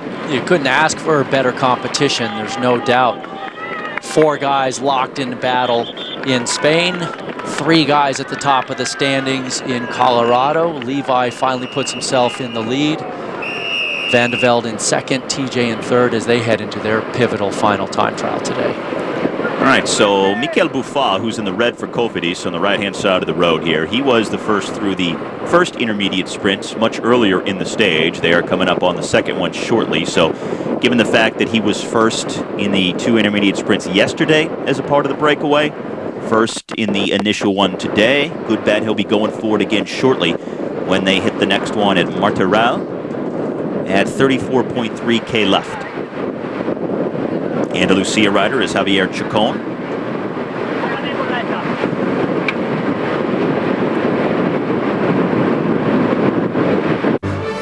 It's stage 9 of the Vuelta a España, presented by GoPro on Universal Sports. Our 4 leaders coming up on the second intermediate sprint of the day in Martorell.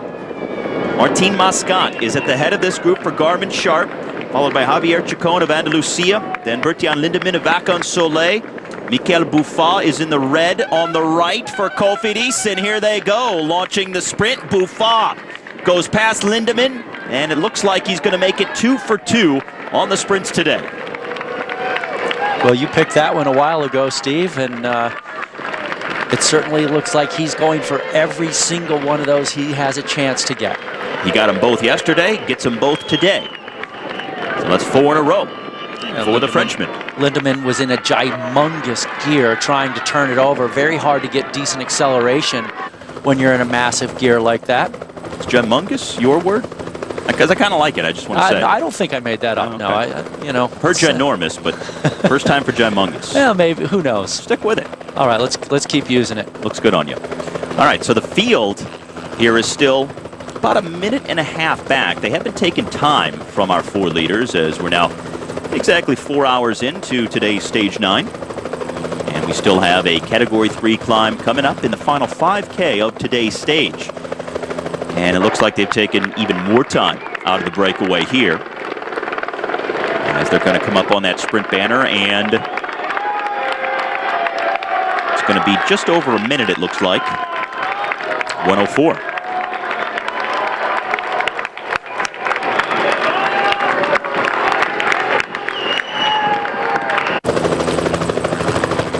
Those are the 4 leaders. Now just about a half a minute ahead of the field, which we may see shortly here in the same picture. And anytime that happens, it's never a good sign for the breakaway.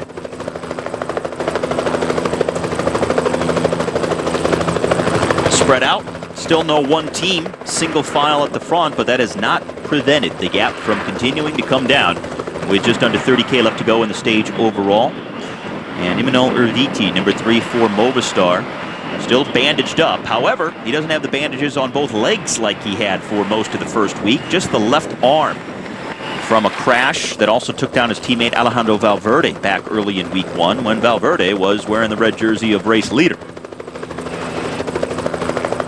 Every single moment like that in the bike race can have a profound impact on not only the guy's health, but also the classification. And that's why we're seeing Valverde still back in 4th place. He's been gaining time since then, day by day on the mountain finishes, but he still finds himself in 4th. Are you surprised that this breakaway is going to be caught at this point with still almost 30K left to go? I mean, they could realistically let these guys hang out there and marinate for a little while longer, but the gap just keeps coming down. The problem for the peloton is, you're right, they don't want to catch him now 22 seconds. They don't want to catch him this early, but everybody at the front of the peloton is still in that fighting for position mode, and they don't want to be back hanging in the back if things get exciting and heat up. And so just by them fighting for position, they're going faster, even though they're not trying to chase down the break. Could make things much more interesting in the closing kilometers of today's stage, considering we do have some more uphill sections that could provide those launching pads for additional attacks as guys try and steal the stage. And since we haven't seen that yet in the first 9 days of racing, you have to imagine there's some guys who are good at those sorts of finishes who have been really waiting and are kind of licking their chops now to finally get a chance to take a stage. Other stages have really suited them. That's why I was mentioning Philippe Gilbert just last segment. We saw almost his entire team close to the front about 15 minutes ago in the race. Thinking about some still looking for his first win of this year, and he might be the guy today. Well, this is interesting. With the breakaway about to be caught, we haven't seen anybody from the break attack and try to stay away just that little bit longer like we typically see. It looks like by the process of attrition, it's just going to come back naturally as Michael Buffon now starts to gradually drop off the pace, and now we get the acceleration by Javier Chacon of Andalusia. So they waited until the very last, when it was down to about 10 seconds to finally accelerate. It looked like they were just going to let the sand run through the hourglass. Which very rarely happens with the breakaway. We almost always see them going after each other at the end. Katusha here on the front, and they're saying they have no interest in a stage win, even though Danny Moreno is the type of guy that's punchy, that might be able to do something. They're just riding for Rodriguez. It's Bertian Lindemann of Vacan Soleil who's now at the front and looking to see who's going to stay on his wheel. I'm surprised this didn't happen a little while ago. I mean, when you decide to attack just 10 seconds from being caught by the field, it doesn't really bode well for your long-term chances. No, I think it's more about the most combative award somebody is going to get at the end of the day. And so if you attack late just before you're caught, well, that means you don't have to hang out there by yourself as long. So Katusha will lead the field here into one of the 12 tunnels on today's stage number 9. Yesterday's most aggressive was Javier Aramendia, and he made that late attack, and see who picks it up today. It's one of the smaller prizes. It gives you a little something to look back on and said, I got something out of being out there all day. So Lindemann and also Buffon here. Chacon just off the back, and now Martin Mascant has already been caught by the field, and now Buffon for Cofidis accelerating with Lindemann on his wheel. But it's just a matter of time here. They can do this all day, but they're not going anywhere. So odd that they continue to accelerate like this. I mean, they waited until the very last minute, and now here comes Lindemann. I don't know where they think they're going, but... Take that. Touche. We've seen some interesting moves from a few different breakaways in the first week of racing. Guys attacking each other at odd times and accelerating at weird other times, but now they finally realize that it's fruitless. It looks like a couple of buddies out on a club ride, like attacking each other left and right, and then having a laugh afterward. So now they'll wait to be scooped up. Lindemann on the left, Buffon on the right. Oh, there we go. Well, of course, he has to attack one more time. And now, there goes, it looks like Chacon, unless that's a different Andalucia rider maybe who's jumped forward from the field. Chacon was in the breakaway, so this may be a different rider. We'll have to see. It is from Andalucia here. Well, everybody taking their shots at it right now, wanting to crack it, a chance to do something, but 25K to go. One guy is not going to ride away from this peloton. Especially on this part of the course where it's so flat here. So we'll have to see exactly which member of Andalucia this is who's launching this attack, and it is Jesus Rosendo. So Andalucia sending a different rider now up the road after the initial four-man breakaway was caught with 25K left.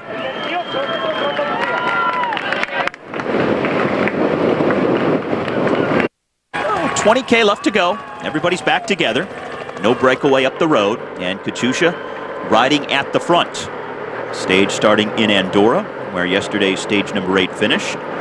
Andorra, a very popular stop along the Vuelta route over the years, hosting several starts and finishes to the Spanish Grand Tour. And today finishing in Barcelona, and actually right next to the Barcelona Olympic Stadium, from when the city played host to the Summer Games in 1992. And the Vuelta coming back to Barcelona for the first time in quite a while, although Barcelona has hosted the Vuelta a Espana 53 times over the course of its history. This will be the first finish in the Catalan capital in 13 years. They haven't been back because the last time they were in town in 1999, there was a rider protest. There was some inclement weather. Riders didn't want the stage to count, or they wanted it neutralized in some fashion, but the organizers made them go ahead and race it full out, and so there was some discord between riders and organizers, so it took a while to get them to agree to come back. And now here we are in 2012 for the 67th edition, finishing in Barcelona for stage 9. This is a medical car, backup television crew. As the medical car in these races, always a convertible, so that it makes it easier to take care of riders while the race is still going on. The rider will just hold on to the door, and the doctor will clean out and bandage and do whatever they can on the fly. And to work on the tan as well. I mean, it's a dual purpose. So 18K now. Again, the breakaways have been scooped up. This is the front of the race, single file, led by Katusha. Coming up on the final 18K, headed into Barcelona. The back of the field. And let's see what the congestion is caused by. That's from a wide road going to a narrow road there. Now look at how it went down to one lane so quickly there. And hard to tell if there were any marshals directing the riders, but that brought some to a standstill.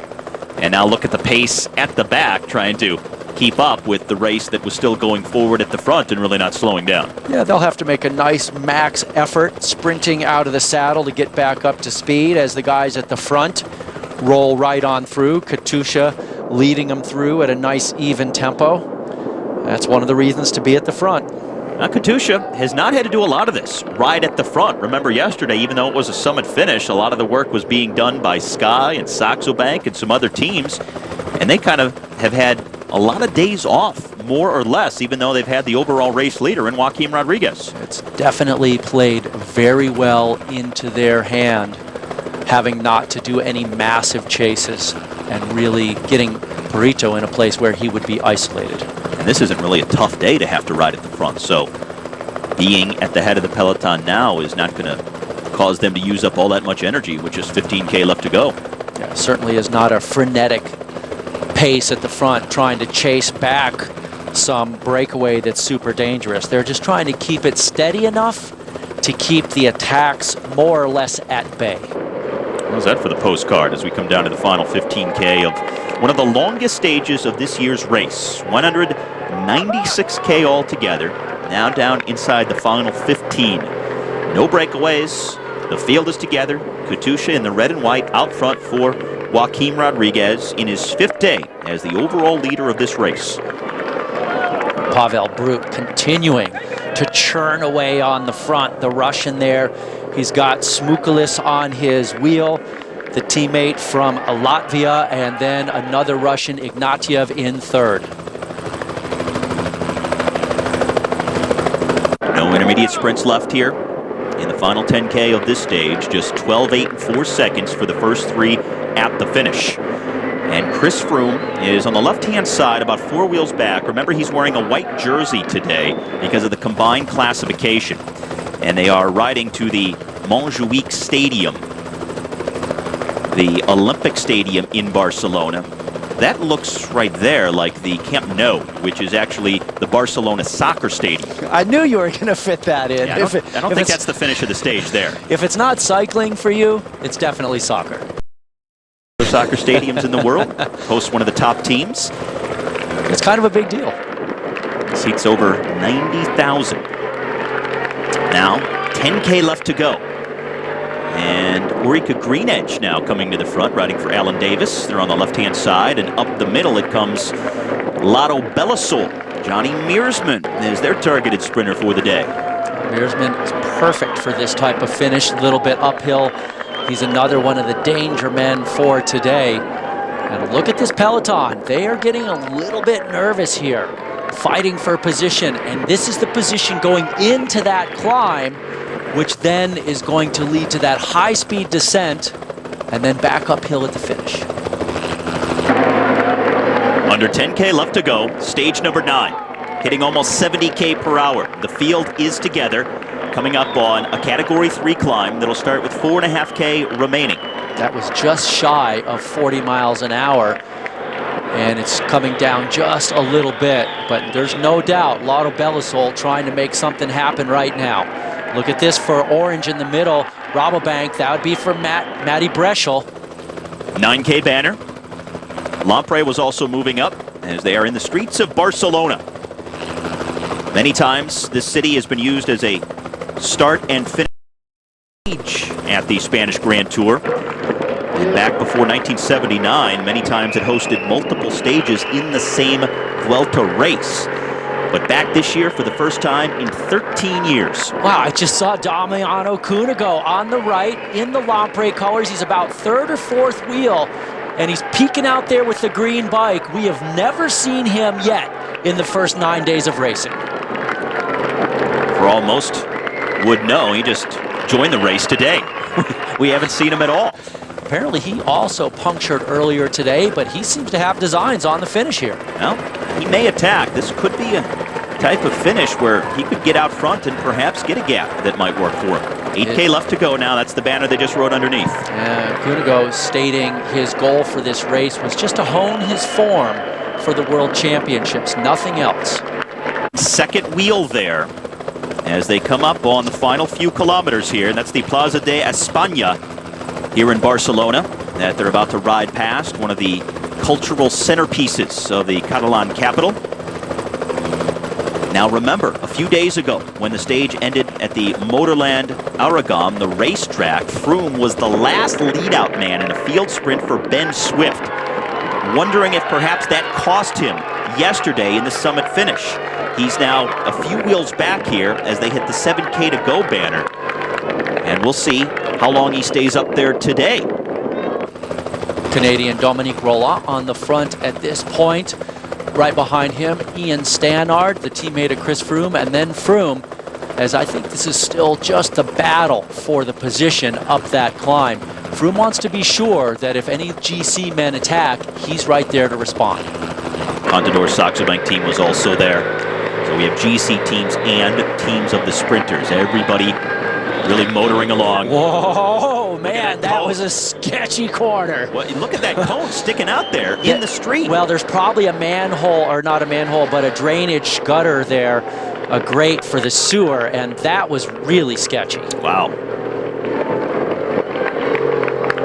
So Looks like remember, everybody made it through. Remember for Caja Rural, this team with the green on the front, Manuel Cardoso picked up a stage win at the Tour Down Under a few years ago, beating some really accomplished bike racers in the process on a slightly uphill. He beat Peter Sagan, Lance Armstrong, Alejandro Valverde, and he's a guy who is thinking about it today, and you can see that he's got his team whipped up to the front right now. So 1.5 kilometers away from the start of the Category 3 climb. Again, that climb will be just over 1K long at 8%, and will summit with 3.4K left to go on the stage. At Contador. So Alberto Contador accelerating here. At the front of the field, he's got an Omega Pharma Quick Step rider on his wheel before the climb even started. So Contador is a man who is definitely not letting this race go away. He is still riding very aggressively. 5K to go. Inside 0.5 kilometers from the start of the Category 3 climb, but again, there's some undulating terrain here in these final 5K. Now Contador's going to look over and see Team Sky and Astana go by him. Well, fireworks is definitely the name of the game right now. All right, so we have Chris Froome here, who is just ahead of Contador, about fourth wheel from the front, as they're coming up on the start of the short but kind of steep Category 3 climb, especially at the pace they're riding. This could really be interesting. Well, so certainly Froome, when he sees a guy like Contador go up the road, he just tells his teammates, get to the front and start drilling it. Make it so hard that nobody can attack. Now the Astana rider launching a move on the right-hand side. They're onto the climb. Argo Shimano, Rabobank in behind, but nobody getting away. This is about 8% grade here now, and BMC up the right side, it looks like. Well, BMC rider launching a move. They were at the front earlier today. It looks like Alessandro Ballan to me. And the finish would suit Gilbert, but that is not Philippe Gilbert. Yeah, well, Ballan here maybe just serving to soften up the competition a little bit, have other guys chase him, and then Gilbert may be in a position to counter. There's Joaquim Rodriguez who's coming up behind him, it looks like. Wow. Rodriguez, unreal. So Rodriguez goes by Ballan, the former world champion, and now it's the race leader at the front. I love the way this guy races his bike. Here comes Gilbert. Rodriguez. Gilbert in the yellow helmet on the right is also coming up along the barrier. The battle of the Titans here on a day where you would expect it not to be such a big battle. It'll summit with 3.4K to go. So Rodriguez out front, Gilbert second. And where are the other GC contenders? Contador attacked earlier. Froome was riding near the front. Haven't seen Alejandro Valverde. Well, for Gilbert to get the stage here, he has to go right around Rodriguez because the GC men will chase and hunt Rodriguez, but they'll let Gilbert go. Gilbert now in the front. Rodriguez, though, right on his wheel as they come to the top of the climb. So now it'll go back downhill, but then uphill in the final 1.5 kilometers. Oh boy, and a very small advantage for these two. Well, remember though, 12, 8, and 4 seconds for the first three at the finish. Rodriguez with a little head nod. He said, hey, take your pull, Philippe. Well, Rodriguez there, really a half-hearted effort. This is going to be all on the shoulders of Philippe Gilbert, and he would be so much better served if Rodriguez were not there. Well, remember, tomorrow's the first rest day. Then stage 10 on Tuesday is followed by stage 11 on Wednesday, which is the key individual time trial where Rodriguez figures to lose some time. So every little bit he can pick up on the road before and after that time trial is going to help him in that red jersey. And I just don't see the sense of urgency here from these two. Certainly not Rodriguez. Now Philippe digging a bit more at the front, but Rodriguez was just kind of going through the motions there when he was on the front. It certainly helps Rodriguez to have Gilbert here with him and not be out front trying to do this by himself. Rodriguez will rotate to the front. But Philippe Gilbert certainly would be the stronger of these two on an uphill finish if it came down to just those two at the line.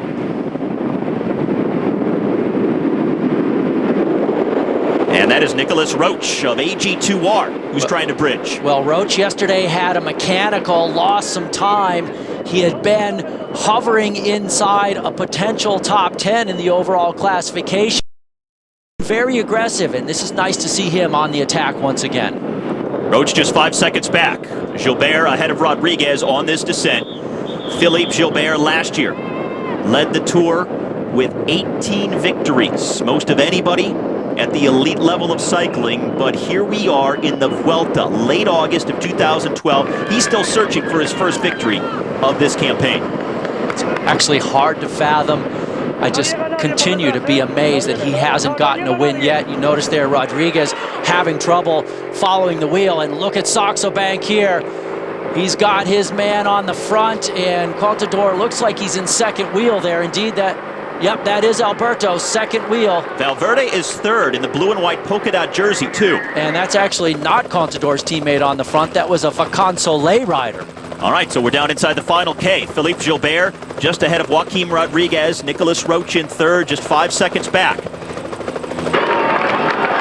And this is the battle back at the front of the field. Well, this is definitely disorganized, and this looks like Rodriguez has a very good shot at getting some time for the general classification. This is huge for his GC aspirations. Okay, now they're going back uphill all the way to the finish line. Not that steep, but it is uphill to the line. Philippe Gilbert leading Joaquim Rodriguez. But it's just a few seconds back to the field now. And we saw what happened yesterday to Alberto Contador. This is Paulo Girolongo, the man who crashed in the team time trial for Astana. He's been nursing injuries. Time bonus is up for grabs. 12, 8, and 4 seconds for the first three at the line. Girolongo has picked up a couple of Grand Tour stage victories in the last year and a half. He had none before that. Well, this is really working out well for Gilbert and Rodriguez. Philippe Gilbert sitting on the wheel of Joaquim Rodriguez down the stretch, coming around him for his first win in a full calendar year. Been a tough season for the Belgian with so many big profile wins last year, and he struggled even to be on the podium so far this year, but this win, he could taste it as he got away. It must be very sweet. His fifth ever Grand Tour stage victory, but the 30-year-old certainly has had a tough go of it here after 18 wins last year, coming up empty so far this season. But he finishes just ahead of the overall race leader Joaquim Rodriguez, and Philippe Gilbert at the finish, certainly relieved to finally get his first win of the season. What a big effort, what a big celebration, and what a big liberation, finally winning Philippe Gilbert. Yeah, thank you. Yeah, it's already been 1 year that I won the last time, and it was very long, and yeah, I'm very happy to win with the jersey of BMC. It's a special victory for me because I had a hard season behind me. I was fighting, and yeah, I get of course a lot of critics from the Belgian press, and I never answer it, but on the bike I still fighting from the beginning of the season to bring this shape back, and since the start of the Vuelta I'm really good, and it was the first opportunity for me with a perfect finish, and winning this, it's amazing. Yeah. What did you think when Purito attacked?